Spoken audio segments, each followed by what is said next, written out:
Coach, defensively, what went wrong in the first quarter, which started the game? Were they doing something you weren't expecting, or did they just?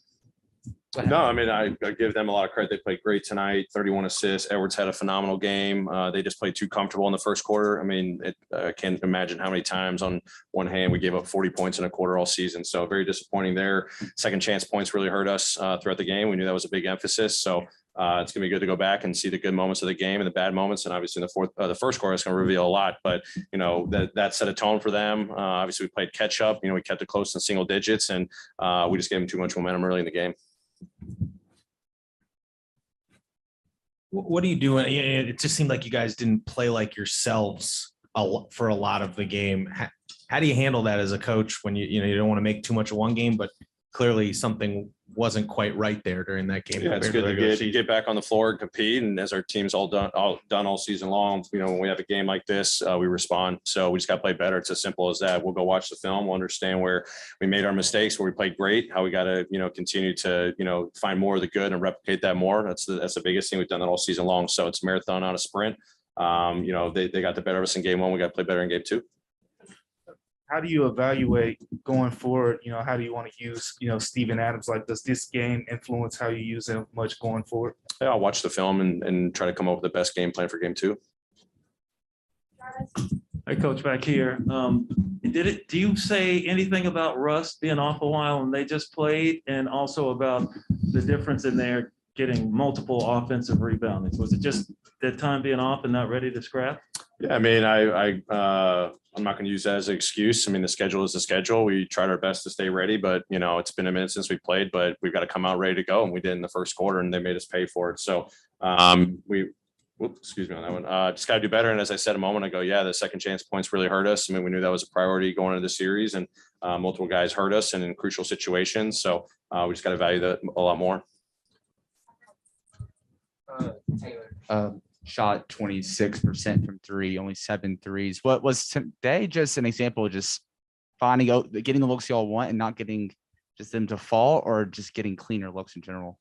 There's probably some that, we'd wish we'd have maybe a couple of cleaner ones. I thought we had some really good open ones. As I've preached all season long, we got to take more to make more. I felt like we missed plenty of opportunities to make the early pass, which we've been, stressing. So we'll go back. We'll see where we missed opportunities. We got to have better balance. I mean, we scored great in the paint. We got to the free throw line. It's going to be hard if we're giving up 16 made threes and we're only making 7. So we've definitely got to find a way to get more balance in the offensive end.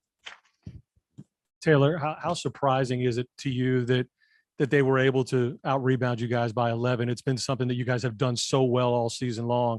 And as you mentioned, those offensive rebounds were killer throughout the game. But that's one of those things that I thought you could circle in the series that you guys would kind of own, and it didn't happen today. A really good job prioritizing Steven. I saw 3 guys pretty much every possession getting hits on him. So taking him out, I mean, we still ended up getting, 14 second chance points. We got to do a better job, defensively. Honestly, it's multiple guys. It's not just one player when we're in our rotations. They brought the physicality that we've got to match. So not surprising, because this is who their team is and how physical they play, and one of the strengths of their team as well.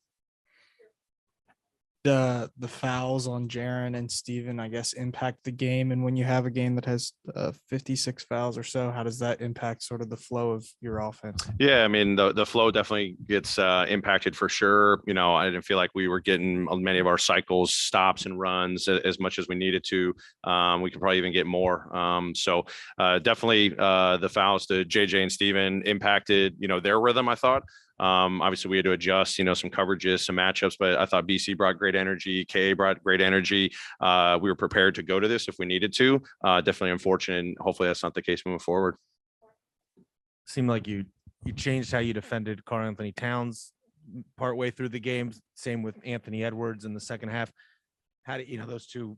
How do you manage those two? Is it simply like you're just going to have to give up some stuff, obviously, but how do you contain those two? I mean, we don't want to give them free looks. I thought Edwards got free looks early in the game. There was a big 3 late in the game where we had addressed how we wanted to guard them. And, I felt like, our guys did a pretty solid job, but he made some really tough shots too. I mean, I got to give him credit, getting in the middle of the floor, the mid range or step back threes. We'll watch the film and see if we got to do anything differently there. And, against Towns, post ups, pick and rolls, through a lot of different things, but, credit them. They started reading what our coverages were. We had to then adjust when they adjusted. rested, trying to keep them off balance as much as possible. But, you know, they're load when they can beat you inside, they can beat you outside. You know, luckily there's a lot of good things we can take away to learn from moving forward to game 2.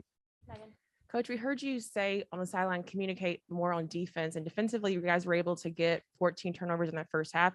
In the third quarter, Minnesota only gave up 1. Is there anything that you saw adjustment wise offensively that allowed you guys not to kind of get those stops in the second half? Yeah, I mean, I think they just made, you know, better sound decisions when they were in drive and kick game. You know, I think their spacing was really good, so they were finding their outlets a lot better in the second half. You know, communication for us, we had a couple of breakdowns that led to a drive or a 3, you know, on various occasions throughout the game that we've got to clean up for sure. So level of physicality, communication is definitely got to improve.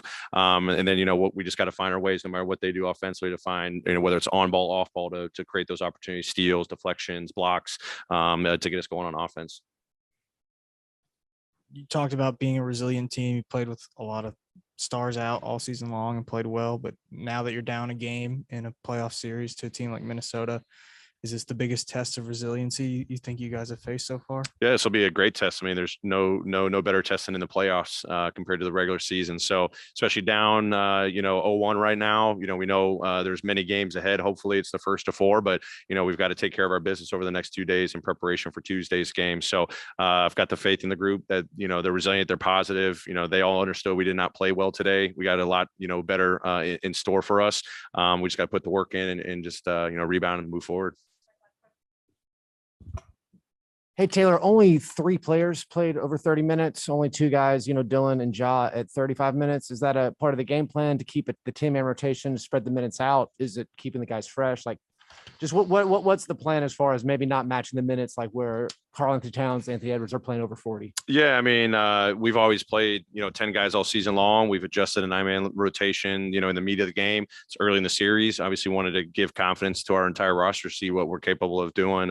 Obviously foul trouble impacted, you know, some of our starters minutes for sure. So, you know, the plan can always change, but I've always had faith in the depth and, you know, being smart with our minutes because we've got a lot of guys that can contribute. And when our bench is rolling, that's a huge spark for us too. So we'll just take it one game at a time and see what adjustments need to be made. Great. Thanks, everybody.